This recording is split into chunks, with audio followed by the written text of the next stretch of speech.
जय हो अवसान मैया। कैसे हो दोस्तों? आशा करती हूँ आप लोग ठीक होंगे। तो आज अवसान मैया का देहाती सोहर गीत सुनाएंगे आप सभी को। कैसा लगा कमेंट में बताना दोस्तों। तो चलिए देर न करते हुए सुनाते हैं ये प्यारा सा सोहर गीत। कहवा से आवै चंदा मामा ता चटकी तारैया ता चटकी तारैया हो सखिया कहवा से आवै आवा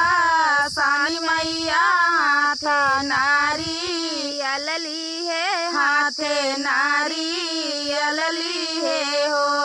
सखिया कहवा से आवै आवा सानी मैया हाथे नारी अलली है, हाथे नारी अलली है हो ऊपरा से आवै चंदा मामा ता चटकी तारैया ता चटकी तारैया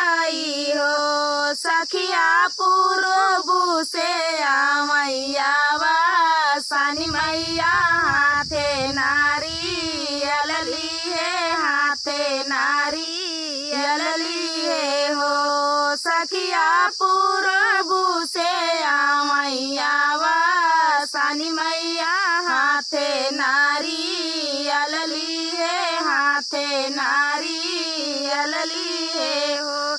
कहवा बैठावौ चंदा मामा ता चटकी तारैया ता चटकी तारैया हो सखिया कहवा बैठावौ आवा सानी मैया हाथे नारी अलली है, हाथे नारी अलली है हो सखिया कहवा बैठावौ आवा सानी मैया हाथे नारी अलली है, हाथे नारी अलली है हो दुआरे बैठावौ चंदा मामा ता चटकी तारैया ता चटकी तारैया हो सखिया आंगने बैठावौ आवा सानी मैया हाथे नारी अलली है, हाथे नारी अलली है हो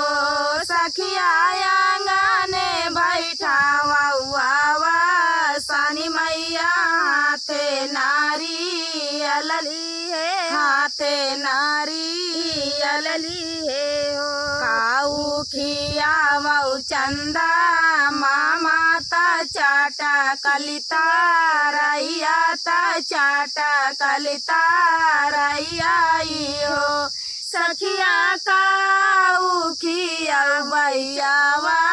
सानी मैया हाथे नारी अलली है, हाथे नारी अलली है हो सखिया काऊ खियावै आवा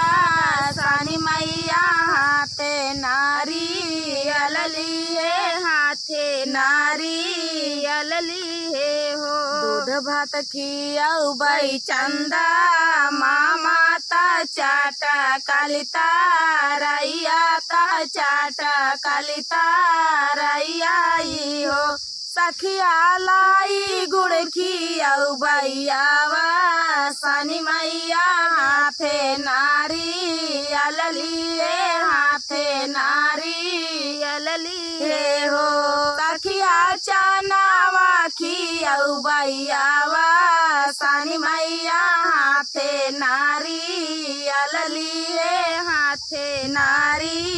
अलली है हो काऊ मैं मांगब चंदा मामा ता चटकी तारैया ता चटकी तारैया हो सखिया काऊ मांगबै आवा सानी मैया हाथे नारी अलली है, हाथे नारी अलली है हो सखिया काऊ मांगबै आवा सानी मैया हाथे नारियल लिए, हाथे नारियल लिए हो। पुतवा मई मंगबई चंदा, मामा ता चाटा कलिता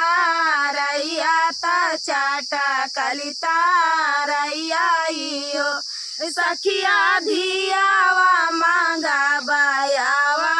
सानी मैया हाथे नारियल लिए, हाथे नारियल लिए हो। सखिया धियावा मांगा बयावा, सानी मैया हाथे नारियल लिए, हाथे नारियल लिए हो। तो दोस्तों ये प्यारा सा सोहर गीत, अवसान मैया का सोहर गीत आप सभी को कैसा लगा कमेंट में बताना दोस्तों। और मिलते हैं नेक्स्ट वीडियो में, तब तक के लिए